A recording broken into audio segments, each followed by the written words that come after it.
Week 1 of ELA with Miss Maloney. Hey there, Miss Maloney here, and you are invited to my online 3rd grade ELA instruction. But before we get started, we must go over some expectations while you are watching this video. Expectation number 1. Please always have some paper, a pencil, with a good eraser to take some good notes. Number 2. Listen carefully because there will be questions throughout our session. Number 3. Pause, reflect, rewind, review if you need to. And lastly, just have fun. Now let's get started. So today, we're going to review and learn a little bit more about story elements. Can you tell me some examples of story elements? I'll wait. 10 seconds though. And now.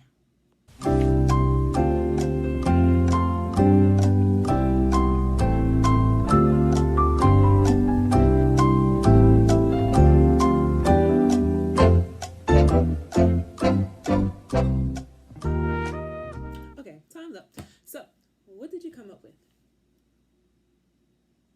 Well, if you came up with character, setting, plot, theme, rising action, falling action, and there's so many more, then you're correct. However, we're only going to talk about 2 elements today. Can you guess what it is? You guessed character and setting. You are right. So today's objective is I can identify character and setting in a story or text. The 2 vocabulary words that we're going to be learning today are characters and setting. According to literaryterms.com, a character is a person, animal, being, creature, or thing in a story. Writers use characters to perform the actions and speak dialogue, moving the story along a plotline. The setting, according to literaryterms.com, is the time and place, or when and where, of the story. The setting may also include the environment of the story, which can be made up of the physical location, climate, weather, or social and cultural surroundings. Do you think we reached our objective for today? If not, then let's try a read aloud. Okay, so in here I'm going to show you how to identify the character or characters and setting within a story or a text by reading The Boy Who Cried Wolf. Once upon a time, in a beautiful village near lush rolling hills, there was a boy who watched over the village's sheep. Being alone in the hills was very boring. To living up his day, the boy thought it would be fun to scare the villagers and scream, "Wolf! Wolf!" The villagers grabbed whatever they could and ran up the hill to scare off the wolf. When they reached the top, they realized they had been tricked by the mischievous boy. He laughed and laughed until the villagers angrily walked back down the hill. Even the sheep were not amused. The boy continued to call wolf, and the villagers warned him that the next time they would no longer believe him. The boy shrugged off the warning and laid down for a nap. One lazy afternoon, the boy heard a terrible sound. Before he could even prepare himself, a wolf appeared right before him and was chasing all the village's sheep. The boy screamed, "Wolf! Wolf!" But having lied so many times, the people of the village just ignored him.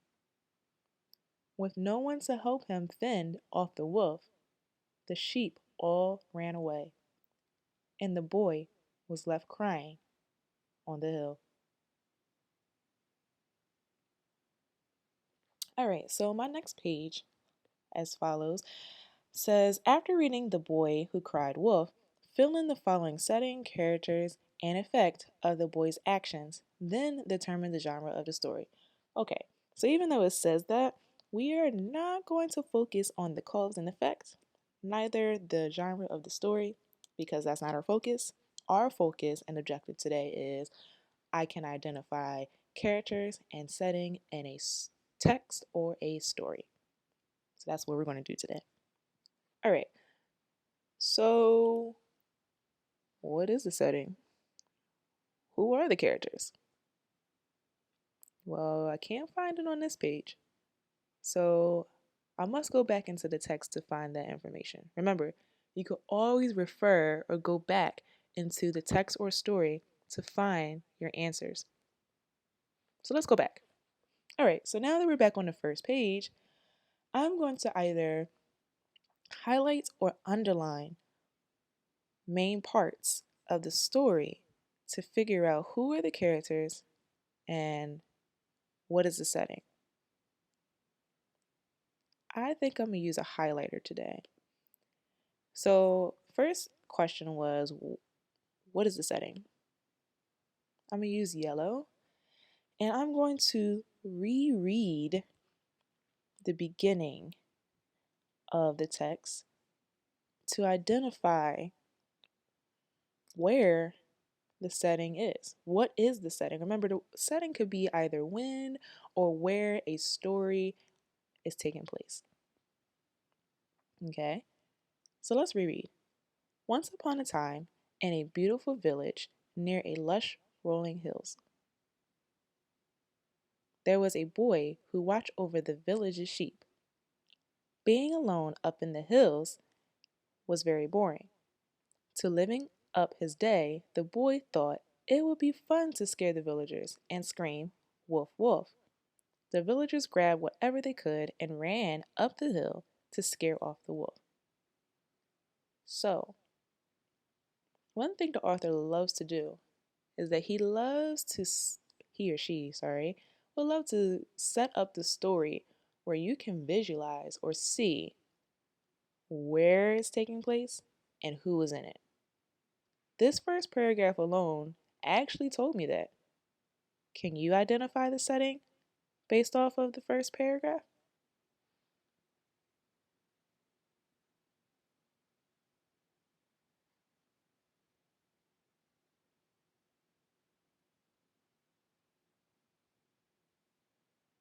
If you know, you can just, on your screen, point to where the setting is.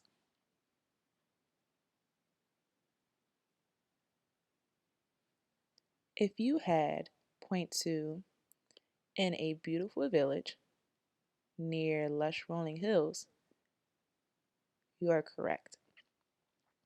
It tells us where they are in a beautiful village, and it even describes the beautiful village being near lush rolling hills. That tells me exactly what I need to be seeing, visualizing while I am reading. This is where they are. And as I read, I could also see that it repeats by saying hills again. And at the end of the paragraph, it tells me that they're still in the hills. So that really tells me that, okay, what I have read was correct. This is where they are.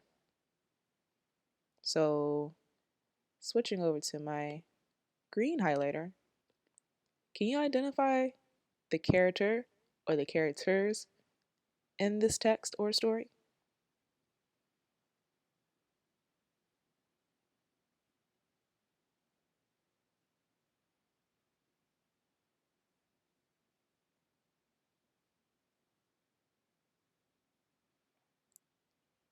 Okay, just reading the first paragraph alone. Once upon a time, in a beautiful village near lush rolling hills, there was a boy who watched over the village's sheep.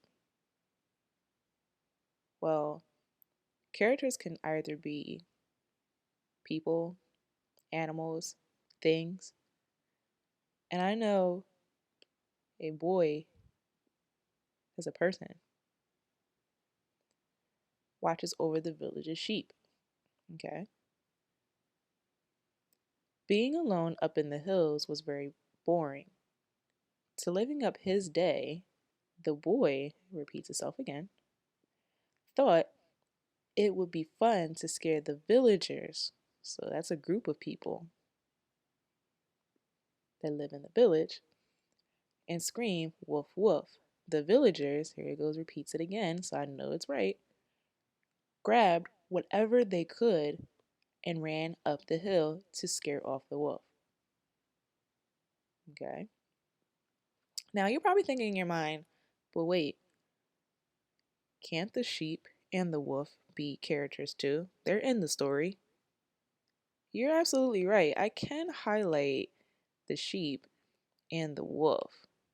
However, the sheep and the wolf are not the main characters of the story because they don't really interact or talk or play a big part of this particular story. But there are definitely characters. We call them supporting characters. They're there, but they don't really play a big part, or you might call them minor characters, meaning small. They're not major like the boy or the villagers, but they definitely play a part. As we keep reading, I can definitely see the characters being repeated over and over again, like boy, he laughed and laughed. The sheep, again, were not amused. The boy continued to cry wolf, and the villagers warned him. So there the villagers are interacting with the boy. The boy shrugged off the warnings and laid down for a nap. The boy heard a terrible sound. A wolf actually appeared this time. The boy screamed, woof, woof, but having lied so many times, the people of the village just ignored them. And I don't want you guys to get confused here. The people of the village, okay, the people of the village are the villagers. So you can just say that the villagers are the characters. With no one to help him fend off the wolf, the sheep, the sheep all ran away, and the boy was left crying on the hills.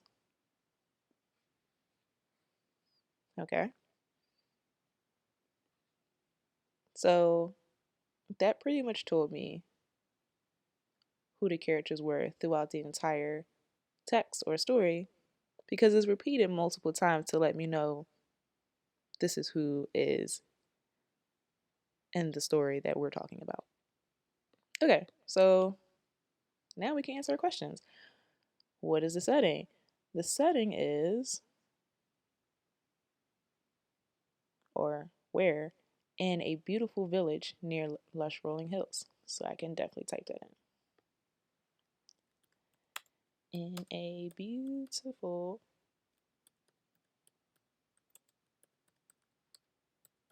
village near lush.